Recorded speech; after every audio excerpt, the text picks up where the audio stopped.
Good day, everyone. Today's video is going to be related to an in-class exercise for the Intro to Secondary Data and Data Visualization course that Katie and I are co-teaching right now.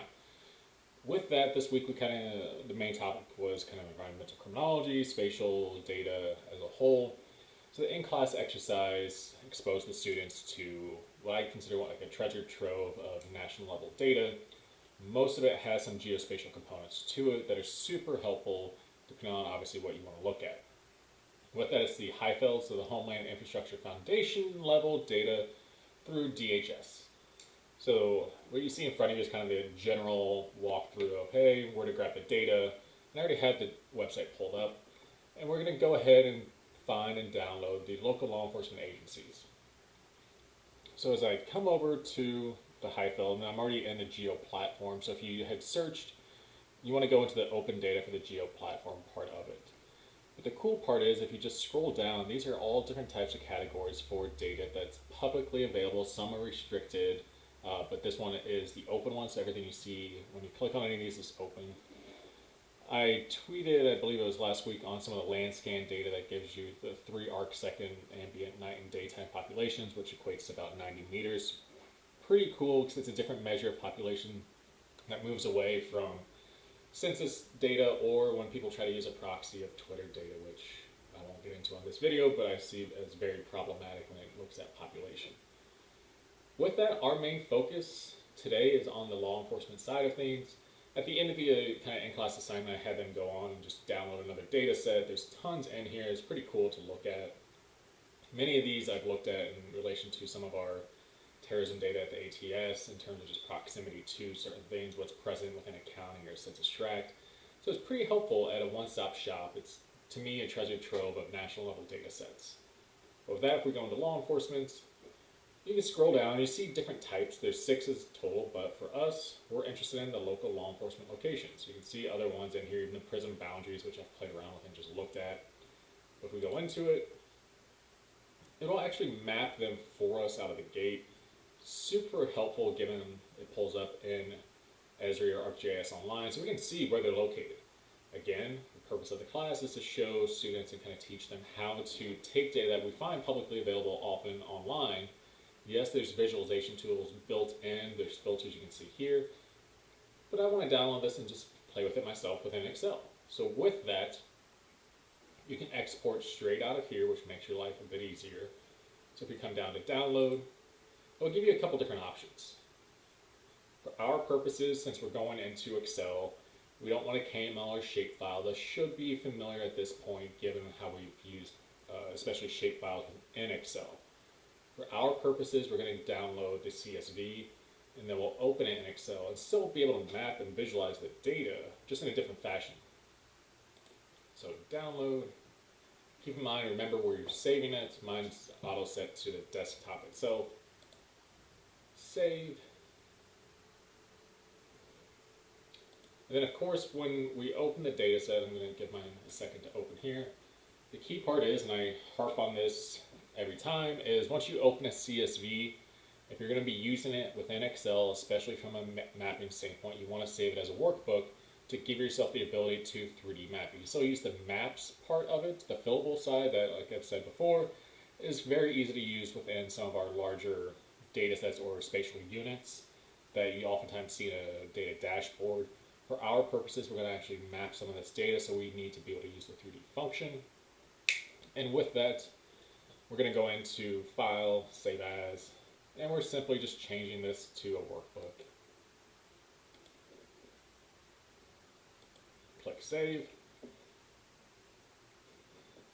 And now let's see what the assignment was asking. So if we look at it, it's asking us to pay attention to the column fields and where the spatial references. So what am I looking for that I could use to map the data?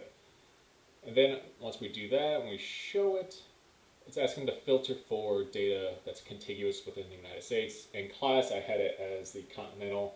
I meant contiguous, so this one's a little updated from in class, but it's the same process for it.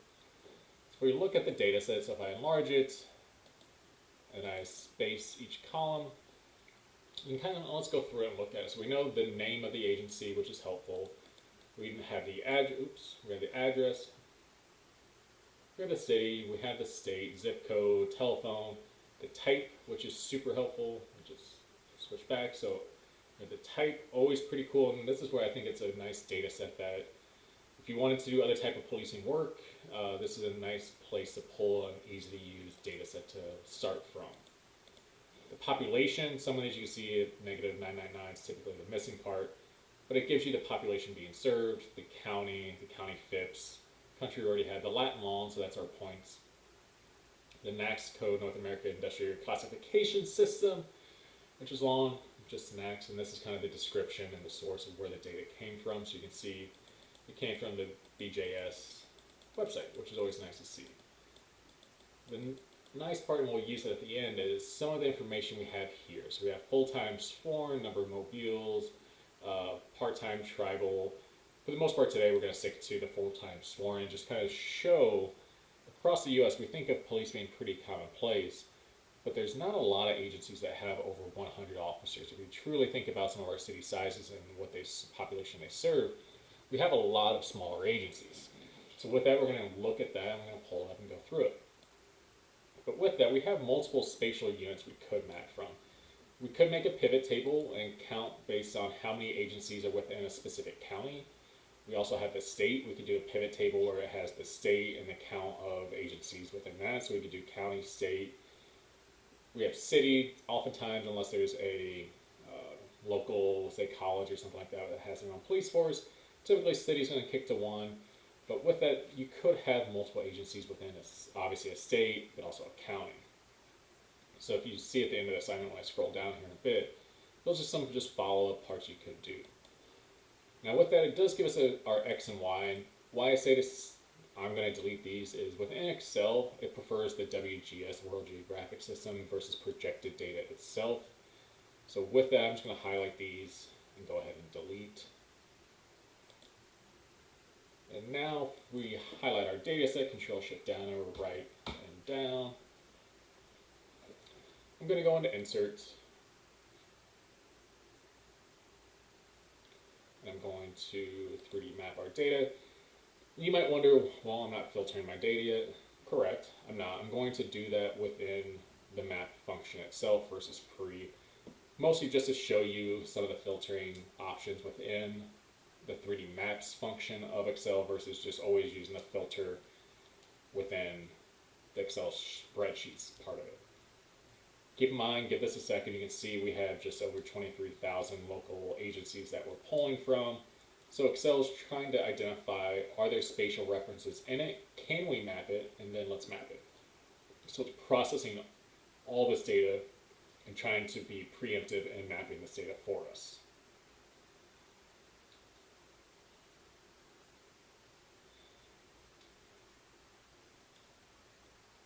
Actually taking a little longer than I thought. I think it just stopped though, so we should see it pop up here in a second.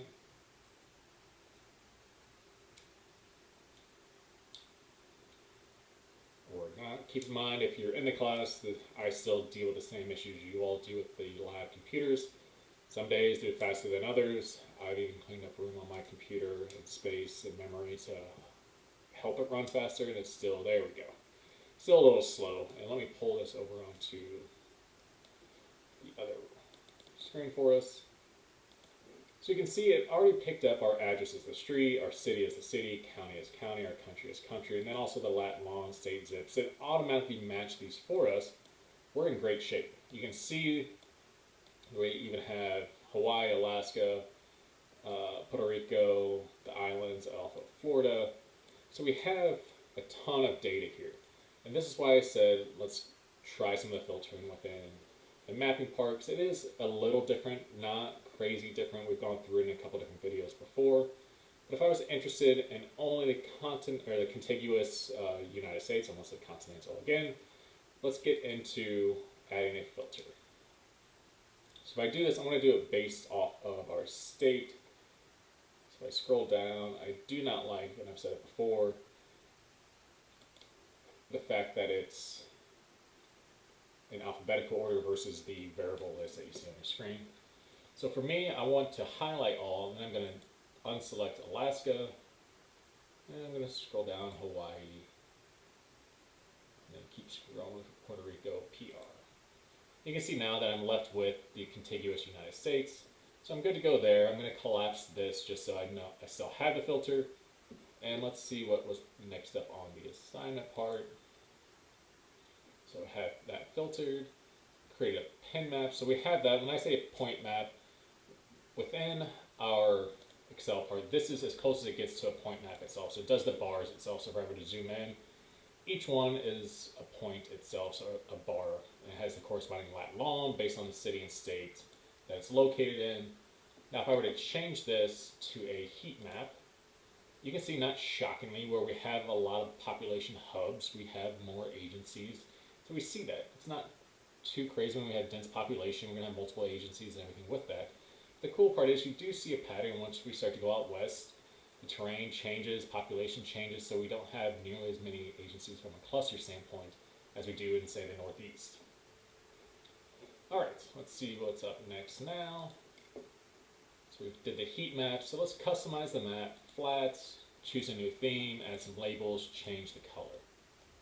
All right, so if we were to do this, and I always recommend this, especially when it's visualization time point, a flat map sometimes just looks better. I wouldn't be annoyed by seeing this on any assignments or anything, but when we do a flat map and then we add some labels, I'm going to turn them, or exit out that so I can see more of the US.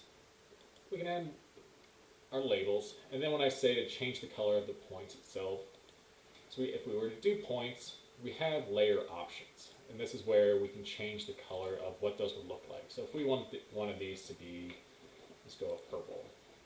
That's all I'm showing and kind of highlighting here is you have options to change the layer, how its visualization changes. The theme part is the part that I expect and want students to kind of play around with, because each one is a bit different in what it's actually showing.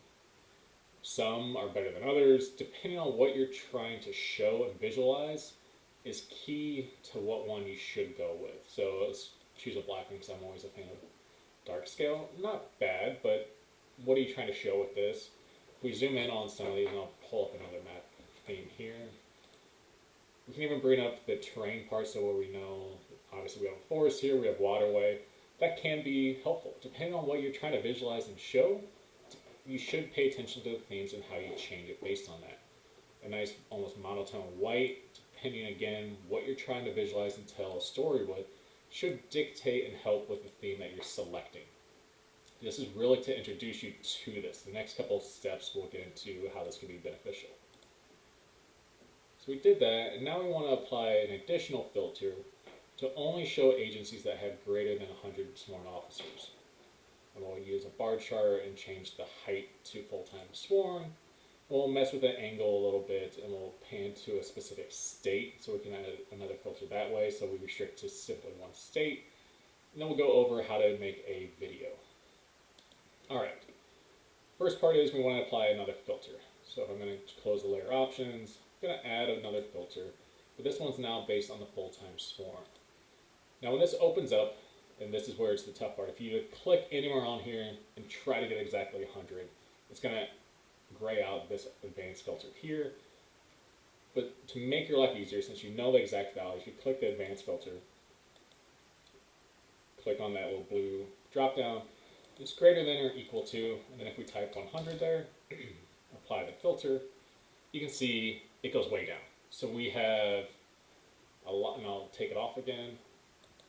So we have all agencies, and then if I apply another filter based on that full-time sworn, do the advanced filter option, and this even kicks out the ones that we don't know, so it's missing data. Keep in mind, we didn't clean anything, we didn't go through it, so this is a quick tutorial. Greater than or equal to 100. We apply the filter, and we see a drastic reduction in agencies that have over 100 officers. Shouldn't be too surprising since I kind of highlighted that at the beginning. But typically, if you think about policing in America, we probably think a lot of agencies have a lot of officers. It's not that way. Again, we have a lot of small towns that aren't going to have over 100 officers. The next part was, since we have it as a bar itself, so we have the stacked bar here, we change the height field to be the full-time sworn. This is going to make the height of the bar equal to the number of officers.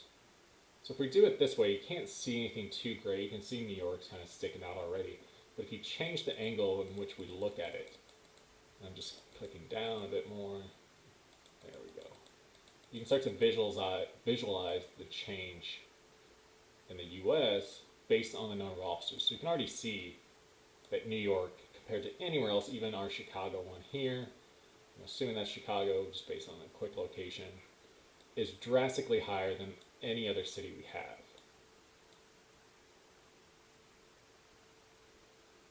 So you might like the fact that I can make a circle over it. We'll go over here in a second of how to exactly do that. But you can see there's 36,000 officers here. The next one looks to be about, 13,000. So there is a dramatic change in that alone. Now, the assignment, the in-class part did ask, now let's filter again based on the state. And for us, since we're in Arkansas, I'm going to go ahead and select the state field again. And this time I just want to look at Arkansas.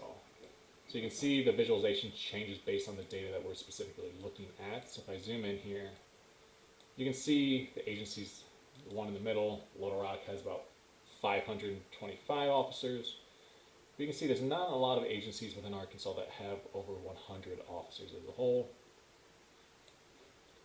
Fort Smith coming at 158.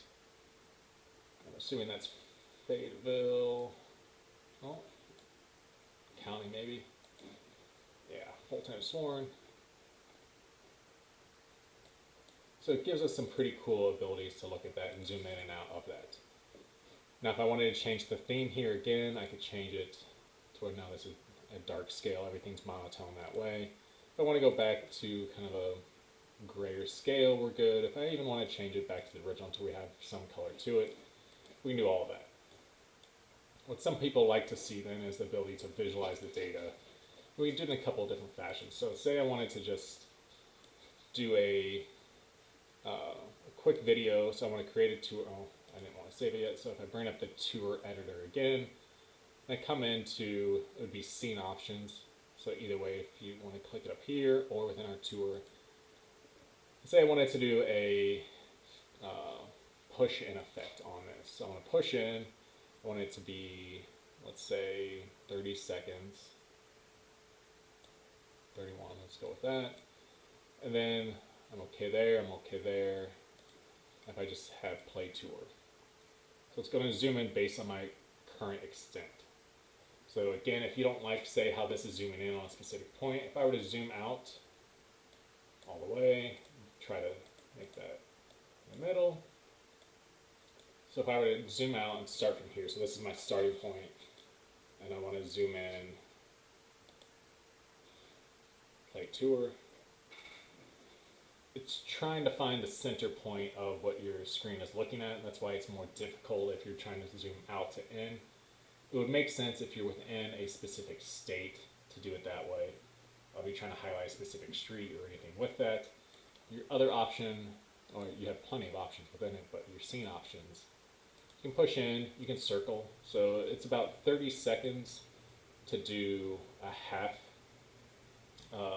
circle itself. So it's about a minute to go fully around at full speed. But when you have data and you want to zoom in, and I've done this on some other videos, especially at the neighborhood level, it allows you to show variation in different levels in the scenes itself from multiple angles, so nothing's really being hid from this. The cool one I saw in class is if we take off our state filter, so this one, we come back to just 100 agencies.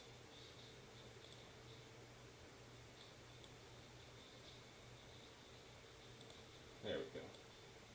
Say we wanted to do a nice, let's start over here on the West Coast.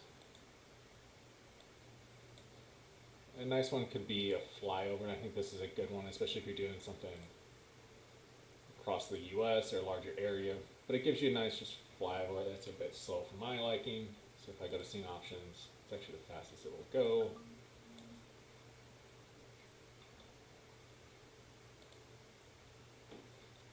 But at this snail's pace, it gives you a flyover of at least the United States. It's a little annoying that it's that slow, but for now, play around with it. That's really what I'm trying to show here, depicting what you can do within this video option here. So not bad. Play around with it, get comfortable with it. And within the assignment, it asks also to create a snapshot, I believe. So we did that, played around with the video. So down here I said take a snapshot or export your video. So when you say create video, whatever you had it in terms of your scene options for, so if you had it do a circle at a minute, so it went around the entire US in minutes, it'll create that video for you. Pretty cool to do it that way. Capture screen is truly just like that. It's taking a screenshot, so you could copy and paste that into another one. Say in Excel, so I did a screen capture and then I just opened up this table and made a sheet and did Control V. It's pasting that image. So all I did was hit Control V and took a screen capture, similar to how I would do a print screen, or a snipping tool if you have this one down at the bottom of your toolbar. I oftentimes use that. But it is helpful to take your image and then put it into another program. If you're trying to make an infographic, some type of visualization, it is handy that way. If I come back to this and say I wanted to add on top of this a kind of a 2D chart, it gives you options. You can add in text boxes and everything else. The key part, kind of the tough part is, depending on what you're trying to do though, what you have highlighted over here. So say I took the latitude off and the longitude off. It now gives me the address that it's going to, which is helpful, but you would still want to play around and change what it's displaying here. So we know New York, followed by Michigan, so that might be Detroit then, and we don't have Chicago is my guess. Not surprisingly, Chicago also doesn't report a lot of their data, but given it's this avenue and I can't see the city to it right now, if I change this to city, oh, this is changing everything then. It's not doing what I fully expected. There we go. Ah, there we go. So it is actually Chicago. So if I highlight over it, it will give us all the information of Chicago, Illinois, the 13,000 officers, and if we select New York. So it is helpful that way if we can see what it looks like. Again, we're doing a sum, so the count of full-time sworn. If we wanted to change the height to be, if I exit out of this for now and just remove, it does give you the option, the average, min, max, count. So if you, depending on what you're trying to show, it does give you some basic descriptive measures that you can change, mostly central tendency and kind of your descriptive part to it. But this is an easy, quick way to kind of show you how to visualize some data. Again, this is corresponding to what we went over in class. Tons of other videos that I've made on the spatial side in Excel. This one was really to visualize law enforcement agencies within the US that students could look at, zoom in, select certain ones, make a video, change the height based on the number of full-time sworn officers, really just exposing them to the different tools and what you can do within the map feature. Because we hadn't done everything. A lot of it was just point and click and everything with that. So this was trying to get them exposed to creating a final product that you could incorporate for them, their final projects and assignments, anything related to that. So with that, if there's any questions, feel free to reach out. I'll post this like I do all my other videos, and I'll have a link to the HIFLD website. Again, I think it's a hell of a treasure trove of data that should be integrated and kind of looked at more commonly. With that, take care. Until next time.